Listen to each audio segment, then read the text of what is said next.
ओम शांति। ओम ज्ञान मंडली चैनल में आपका स्वागत है।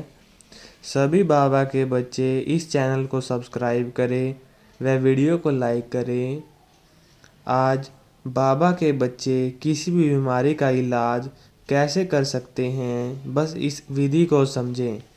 ओम शांति। ओम शांति। बाबा के बच्चे किसी भी बीमारियों का इलाज कर सकते हैं, बशर्त उनको वह विधि पता होनी चाहिए। अगर कोई भी ब्राह्मण आत्मा इन विधियों को अपना ले तो 100% किसी भी बीमारी का वह इलाज कर सकते हैं। हमें सिर्फ मन में नहीं बोलना है, प्रैक्टिकल में दिखाने का समय आ चुका है। क्योंकि मेडिसिन भी फेल हो रही है आजकल, दवाइयां भी कितनी लेना। बाबा ने कहा कि मेडिकल सत्ता फेल होने वाली है, धर्म सत्ताएं भी फेल होने वाली है, तो लास्ट में ही जो अपनी योग बल की जो सत्ता है वही पास होने वाली है। तो अब समय आ चुका है कि हम लोगों की बीमारियों का भी इलाज करें। तो आप सभी आत्माएं अगर इस सेशन को सुन रहे हैं, बाबा के बच्चे आसपास में कोई भी बीमार है, परेशानी है, तो पहली चीज यह अंदर से महसूस कर लेना कि अगर आपने उसकी बीमारी को ठीक करने के अगर आप निमित्त बने तो आपको भी शरीर जन्म जन्मांतर के लिए ठीक मिलेगा। क्योंकि आपके कई सारे हिसाब किताब ऐसे क्षणिक में खत्म हो जाएंगे। तो समझ में आ गया, यानी टेक्निक क्यों सीखनी जरूरी है या विधि क्यों ठीक करने की जरूरत है। क्योंकि अगर आप ब्राह्मण आत्मा कुछ आत्माओं की भी बीमारियों को ठीक करने के निमित्त बने तो आपका शरीर, आपका तन हमेशा के लिए स्वस्थ मिलेगा। ओके, समझ गए। लेकिन एक बात का ध्यान रखना, इस विधि में सच्चाई और सफाई होनी चाहिए। तो चलो शुरुआत करते हैं कि हमें किसी भी आत्माओं की बीमारी को इलाज करने के लिए सबसे पहले हमारे स्वयं के अंदर किस तरह की विचार होने चाहिए।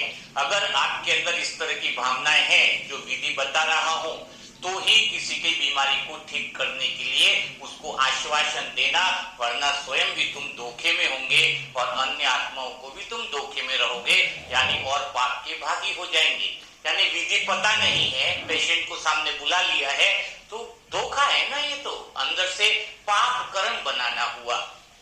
तो कैसे है, तो थोड़ा पहला आपको ध्यान रखना है कि किसी की बीमारी को ठीक करने के लिए आपके अंदर कैसे विचार होने चाहिए। जैसे आपके पास पेशेंट आता है, बाबा के बच्चे हो, आप भगवान के बच्चे हो, तो ज्यादातर ब्राह्मण आत्माओं के अंदर अंदर से एक ही बात चलती है। सामने वाला कहता है ना, मुझे ठीक कर दो, ये बहुत बीमारी है, शरीर की बीमारी है, तो सारे बड़े बड़े भाई बहन के अंदर एक ही दृष्टि से उसको देखते हैं। क्या, अरे उसका तो हिसाब किताब है, बाबा थोड़ी ठीक करने वाला है, उसका तो कर्मों का हिसाब किताब चल रहा है। यह भावना जिस व्यक्ति के अंदर आती है वह आत्मा अभी तक ज्ञान को समझ ही नहीं पाई है, योग को समझ ही नहीं पाई है। क्योंकि जब आप कहते हो कि उसके कर्मों का हिसाब किताब है, उसकी बीमारी का हिसाब किताब है, उसके साथ एक लाइन और जोड़ देना। कौन सी लाइन जोड़ देना?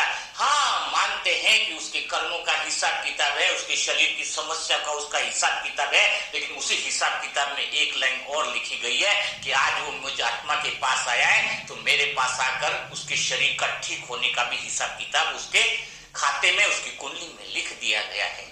जब आपके पास आए तो ये संकल्प, शुभ भावना का आपके पास होना चाहिए कि 600 करोड़ आत्मा है, 700 करोड़ आत्मा है, वो आत्मा आपके पास पहुंची है, इसका मतलब भगवान आपके साथ विशेष कार्य कराने वाला है। आप कोई साधारण आत्मा नहीं हो।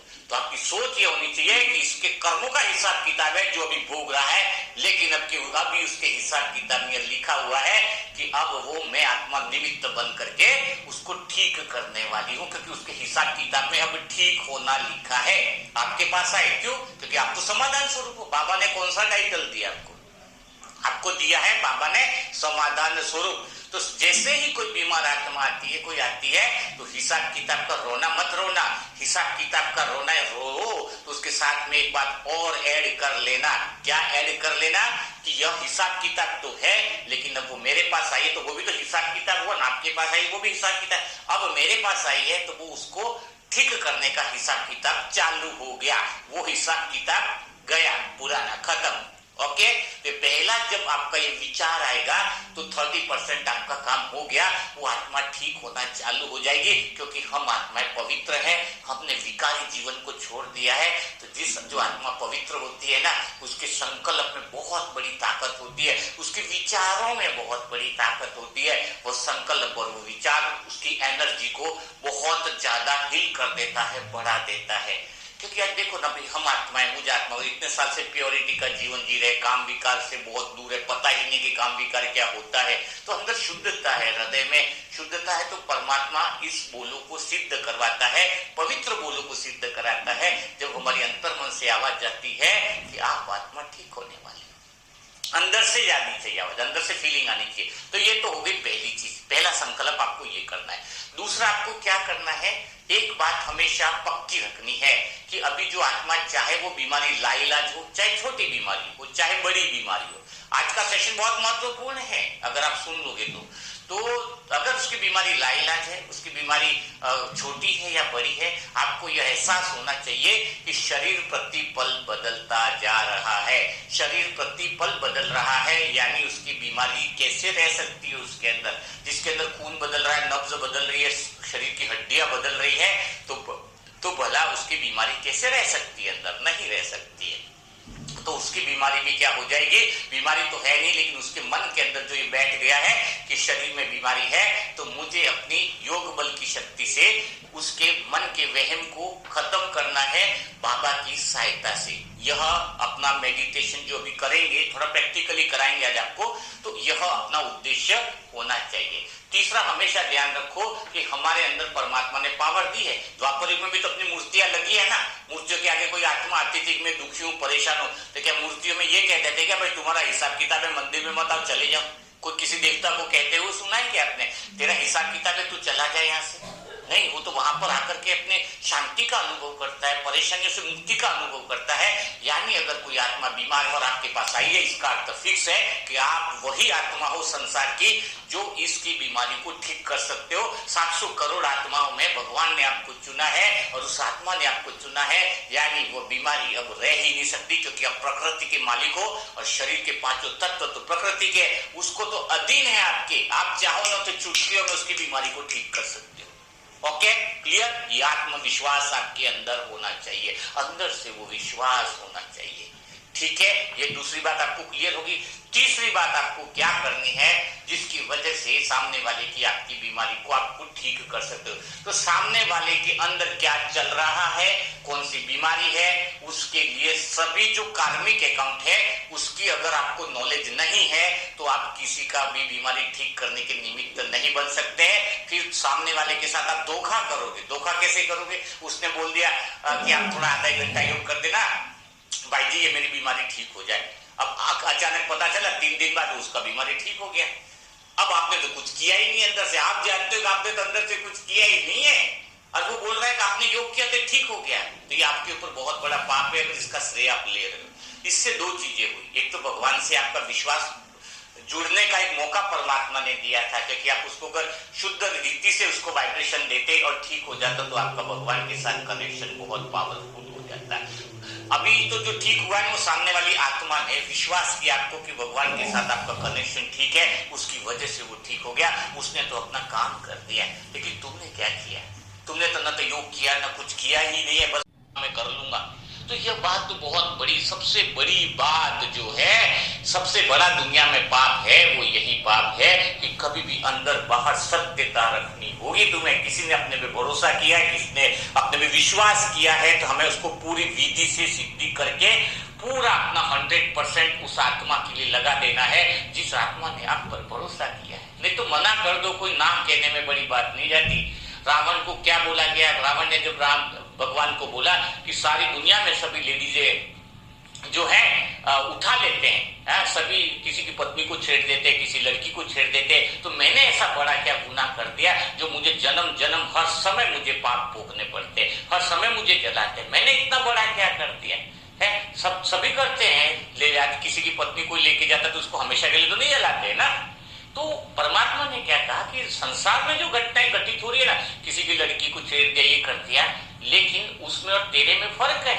तो रावण ने बोला क्या फर्क है, तेने सीता को जो चुना था, सीता को जो तू लेके गया था, वो तू साधु के वेश में गया था, साधु के वेश में तूने गलती करी और तूने मेरा नाम खराब कर दिया। अगर तू साधारण रीति से जाता, कोई और वेश धारण करके तू जाता, तो तेरे को इतना पाप नहीं चढ़ता, जन्म जन्मांतर के लिए तुझे ऐसी परेशानियों को सामना नहीं करना पड़ता। पर तेरा पाप सबसे ऊंचा है।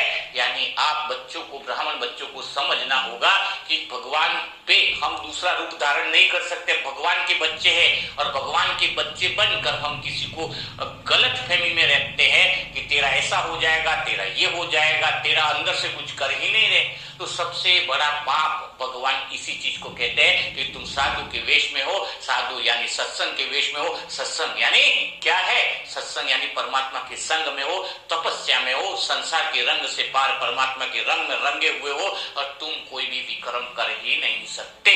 और विक्रम किया तो तुम्हारा नहीं, भगवान का नाम खराब होता है।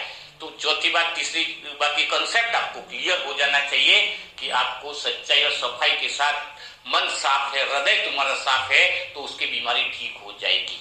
अब आना है विधि पे। विधि के लिए मैंने आपको पहले ही बताया कि सच्चाई सफाई इसीलिए होनी चाहिए कि अगर तुम्हें उसके कार्मिक अकाउंट की नॉलेज नहीं आ रही है, तुम्हें इसकी समझ नहीं आ रही है, तो फिर तुम इलाज नहीं कर पाओगे। जैसे आज हम उदाहरण लेते हैं, हृदय की किसी को प्रॉब्लम हो तो उसके लिए अलग विधि है, कोई पाचन तंत्र की प्रॉब्लम है तो उसके लिए कोई अलग है, किसको कमर दर्द की प्रॉब्लम है जो ठीक ही नहीं हो रही है, आंखों के लिए कुछ इश्यू है, तो सबकी अलग अलग कार्मिक अकाउंट के हिसाब से अलग अलग विधियां है। उसी को अगर हम विधि से सिद्धि करेंगे तो उस आत्मा की बीमारी 100% खत्म हो जाएगी। 100%, 99% मत लो, आप 100%, आप 100% एफर्ट दे रहे हो तो रिजल्ट भी बहुत अच्छा मिलेगा। तो आज हम बात कर रहे हैं एक कोई सा भी प्रैक्टिकल लेने के लिए डायबिटीज के पेशेंट की, डायबिटीज के बीमारी की बात करना चाहेंगे।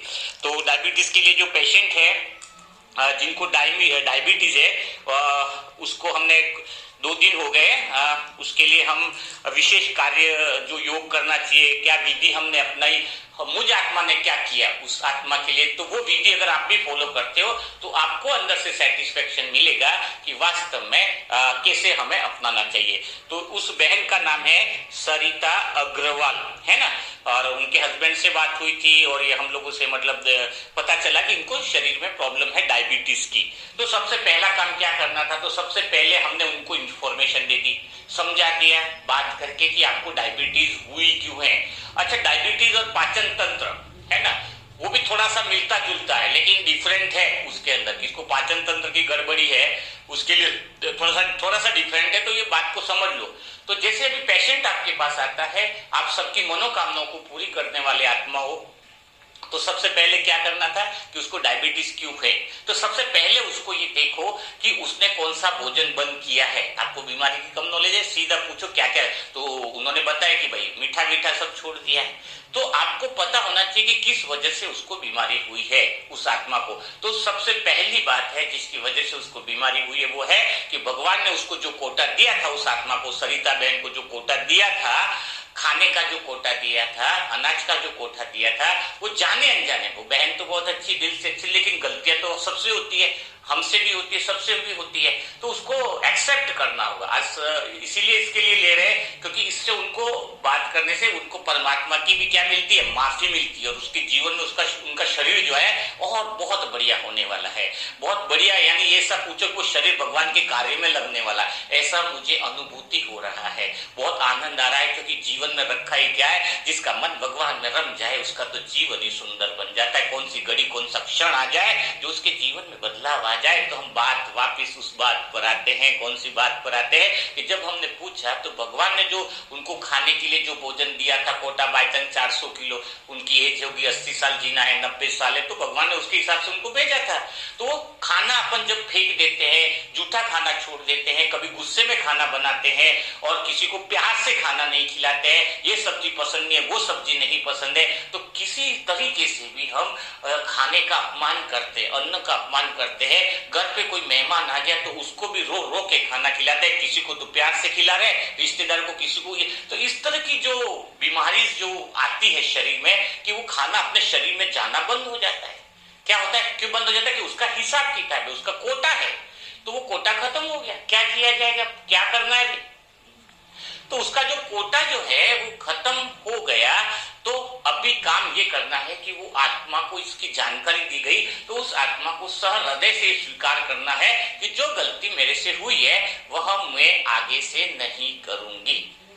उसके अंदर से ये फीलिंग भाव पहले लाना जरूरी है, तभी अपन योग की विधि कर सकते हैं ना। तो उसको जानकारी दे दो, क्या दे दो, वो मैसेज पहुंचा दो, सूचना दे दो कि तुम्हारे अंदर जो बीमारी है, परेशानी है, जो तकलीफ है वो ठीक होने वाली है। शरीर तो प्रतिपल बदल रहा है, तो डायबिटीज तो भी रही नहीं, फिर बदल गया तो नहीं गई, तो वो मन का चीज भी निकलेगा, सब कुछ ठीक होगा। तो पहला काम तो मैंने क्या किया है कि उनको यह एहसास दिला। मैं आपको अपनी विधि बता रहा हूं क्योंकि हमारे पास तो अभी 350 से ज्यादा पेशेंट है, जिसमें से लगभग ऐसे पेशेंट है जो डायबिटीज की बीमारी से फ्री हो गए, डायबिटीज से क्योर हो गए हैं, है ना, बहुत अच्छे से। क्योंकि क्या विधि है तो सिद्धि और भावना शुद्ध होनी चाहिए, तो आप ठीक हो सकते हैं, ठीक कर सकते हैं। तो पहला काम आपने कर लिया, क्या करना है, बीमारी को देखना है, बीमारी की जड़ को देखना है। ओके, समझ में आ गया, क्लियर आ गया। तो यह जो चीज है उसको आपको समझना होगा। अब पहला चीज आपका हो गया। अब आपको क्या करना है, ये बात बता देगी उनको। अब आपको योग कैसे करना है, उनके लिए मेडिटेशन कैसे करना है, उस बात को समझना होगा। अभी तो हमने उनके लिए जो करना था वो कर ही लिया, 3-4 घंटे जो मेडिटेशन करना है और चल ही रहा है, लेकिन कैसे किया उसको दिल से आपको थोड़ा सा एक्सपीरियंस करवाना चाह रहे हैं, ताकि आप भी किसी की बीमारी को ठीक कर सकते हैं। और अभी भी सभी आत्माओं को जो है 2-5 मिनट, अभी इतनी सारी आत्माएं जुड़ी हुई है, 500 आत्मा ग्रुप के अंदर, तो सभी आत्माओं को भी हमने कह दिया कि सरिता बहन के लिए आपको 2 से 5 मिनट विशेष योग करना है। कौन सा योग करना है वो उनको पहले से हमने बता रखा है, क्योंकि वो पूरा ग्रुप होता है, उनके वाइब्रेशन और उनकी एनर्जी भी काम करती है। तो करना क्या होगा, तो सबसे पहले बाबा से आपको प्यार भरी बातें करनी होंगी। जैसे ये अभी पेशेंट था हमारे सामने सरिता बहन, तो हमने भगवान से बातें करी, और वो सारे ग्रुप भी ऐसे ही करता है, क्योंकि वो ऑलरेडी ट्रेंड है, आप शायद नए हो सकते हो, ठीक है ना। क्योंकि हमारे पास कोई पेशेंट आता है एक साथ सारे ग्रुप में वो मैसेज चला जाता है, जो ग्रुप में जुड़ा है ना। अभी कोई आत्मा नॉर्मली जुड़ी है वो ग्रुप में नहीं बोल सकते, क्योंकि क्वेश्चन आंसर होता है उनका, क्वेश्चन आंसर में जुड़ते हैं, फिर कोई कमी है तो वो बहुत प्रक्रिया के बाद फिल्टर होकर ग्रुप में जुड़ता है। ग्रुप में जुड़ा यानी प्योर आत्मा। क्या क्यों नहीं रहता है ग्रुप में, है ना। तो क्या करना है, कैसे करते हैं, वो मैं आपको प्रैक्टिकली थोड़ा समझाता हूँ कि मैंने कैसे बात करी। 4 घंटे की बातचीत रहती है, लेकिन मैं तो आपको थोड़े टाइम के लिए बताता हूँ कि क्या चीज हमें करनी चाहिए। अब मैंने बात चालू कर दी भगवान से, मीठे बाबा से। अब पहली बात है कि डायबिटीज है तो आपको भोग कैसा लगाना है, भोग लगा के आपको बात करनी है। तो भोग कौन सा लगाऊंगा, आप सोचोगे कौन सा लगाऊंगा, उनके तो जीवन में कोटा खत्म हो गया ना खाने का, कौन सा मीठा खाने का कोटा खत्म हो गया है, तो हमने इतना मीठे भोजन का भोग लगाया है बाबा को। कौन सा, नाम नहीं बता सकता भोजन का, क्योंकि ये भी बाबा और हमारी थोड़ी प्रायोरिटी है, बट आपको संकेत दे रहा हूं कि आपको मीठा का ही भोग लगाना है। अच्छा, मीठे का क्यों लगाना है, इसका कारण है क्योंकि हमारी बात ही बाबा से कैसी होनी चाहिए। बाबा से बात ही तो यही होती है, हे मीठे बाबा, प्यारे बाबा, आपको तो मीठे का भोग डेली लगा रहे हैं। कौन सी, सरिता बहन के निमित्त। तो अब उस सरिता बहन आपकी प्यारी बच्ची है, वो तो मीठा खा नहीं पा रही है, पर कोई बात नहीं, बाबा आप तो खाओ मीठा, कोई दिक्कत नहीं है ना। सरिता बहन नहीं खा पा रही है ना, बाबा आपकी प्यारी बच्ची है ना, वो मीठा नहीं खा पा रही है, और आप तो प्रेम के सागर हो, आप तो आनंद के सागर हो, आप भला माफी क्यों नहीं दे सकते हैं। उससे गलतियां हुई है, जाने अनजाने में गलतियां हुई है, उसको पता नहीं था, लेकिन आज उस आत्मा को एहसास हो गया है। क्या एहसास हो गया है कि अन्न का अपमान नहीं करना है, कड़े कड़े के अंदर भगवान का प्रसाद समाया हुआ है। हे परमात्मा, हे मीठे बाबा, आप इस मीठे भोग को आप स्वीकार करो। लेकिन कहीं न कहीं हृदय के अंदर एक बात लगती है मेरे बाबा, कि वो आत्मा मीठा नहीं खा पा रही है। उस आत्मा के अंदर वह शक्ति और वह पावर वापिस दे दो। उसका शरीर जो बदल चुका है, जिसके अंदर वह डायबिटीज नहीं है, तो उस आत्मा को वह एहसास दिला दो मेरे बाबा। वो आप पे बहुत विश्वास करती है, इनके लौकिक हस्बैंड जो है वो भी आप पर बहुत ज्यादा भरोसा करते हैं, आप पे पूरी तरीके से कुर्बान है। तो उनके प्यार को रिटर्न के रूप में उनकी वो लौकिक वाइफ सरिता बहन के शरीर को ठीक कर दो, उचित स्वास्थ्य प्रदान करो। मीठे बाबा, आप जैसा मीठा भोग आप जैसे स्वीकार कर रहे हो, आपकी वह लाडली बच्ची, आपकी प्यारी बच्ची वह भी भोग स्वीकार कर सके, वह भी मीठे भोजन को खा सके। मीठे बाबा, अगर आपको लगता है कि उसने बहुत ज्यादा गलतियां किसी जन्म में जाने अनजाने में हो गई है, तो मैं आत्मा अपनी तरफ से भी अपने खाने का कोटा, एक टाइम का भोजन कुछ दिन के लिए त्याग करने के लिए तैयार हूं। बस शर्त यह है कि मीठे बाबा आप उस आत्मा के कोटे को बढ़ा दो। तो यह हुई पहली स्टेज की बात। आपको सिखा रहे हैं कि आपकी बात हृदय से निकलनी चाहिए। ऐसे तो सबके बीच में बताना नहीं चाहिए, लेकिन फिर भी बता रहा हूं कि मैं आत्मा ऐसी आत्माओं के लिए करता हूं। तो सुबह का नाश्ता कर लेता हूं, दोपहर का भोजन कर लेता हूं, और 2-4 दिन के लिए ये बताया नहीं जाता है, लेकिन आप सच्चे दिल से कर सको, इस शाम का भोजन वगैरह हम नहीं खाते। ऐसे अगर डायबिटीज वगैरह की पीछ, क्यों? क्योंकि हमारे कोटे का भोजन उसके खाते में ऐसा ऐड हो जाए, उसके खाते में वो मल्टीपल गुना में ऐड हो जाता है। जब कोई दूसरी आत्मा किसी अन्य आत्मा के कोटे में सच्चे दिल से भोजन को ट्रांसफर करती है, तो समझ लेना कई गुना उसके जीवन में सुख और शांति का आनंद आ जाता है। भगवान उसके कोटे में तुरंत लिख लेता है 500 किलो का 1000 किलो कर दिया जाए। अपने को अंदर से एहसास होता है, क्योंकि अपन भगवान से सच्चा प्रेम करते हैं, सच्ची मदद लेते हैं परमात्मा से। तो पहला काम क्या करना है डायबिटीज में, हो सके तो अगर वो आत्मा पे भरोसा करिए, 2-3 दिन तक आप एक ही टाइम भोजन करो, सुबह का नाश्ता करो, शाम को तो वैसे भी करना भी तो नहीं चाहिए। तो आप 1-2-3 दिन जो आपसे हो सकता है वो कोटे को त्याग करो। क्योंकि भगवान को कौन से बच्चे अच्छे लगते हैं? जो सीरियस है किसी आत्मा के लिए, तब उसकी दुआएं, तब उसकी शक्तियां, तब उसके रिजल्ट उस तक पहुंचते हैं। तो जब हम आत्माएं दिल से किसी के लिए करते हैं, तो फिर वो बहुत बड़ा आनंद आता है। दूसरी बात कौन सी बताई जो करनी चाहिए, कि उस आत्मा का शरीर बदल चुका है, वो डायबिटीज वाला शरीर नहीं रहा। तो हे परमात्मा, तुम उसको इतनी शक्ति दो कि उसको यह एहसास होने लगे कि उसके अंदर तो कोई बीमारी है ही नहीं है। तो अपने सबके जो वाइब्रेशन है वो भी उस आत्मा तक बहुत पावरफुल पहुंचते हैं। और हम यह भी, कोई आप भी जो भी आत्मा इतने अभी जुड़ी हुए चैनल से, आप भी उस आत्मा के लिए 2 से 3 मिनट बहुत विशेष संकल्प करना, योग में करना ही सही, करने से आपका शरीर भी ठीक होने वाला है। जब आप किसी को देने की भावना रखते हैं, तब आपका जीवन सुखमय होगा। आपका तन, जब भी आपको मौका मिलेगी किसी के लिए 2 मिनट 3 मिनट विशेष संकल्प करना, तो टाइम पास मत करना, सच्चे दिल से। अभी जो भी आत्माएं सुन रही है, आज योग में बैठो, क्योंकि आज कल इनकी बारी है, कल आपकी हो सकती है, कल मेरी भी हो सकती है। जब हम किसी के लिए दुआएं देंगे तो हमें दुआएं मिलेगी, है ना। ओम शांति।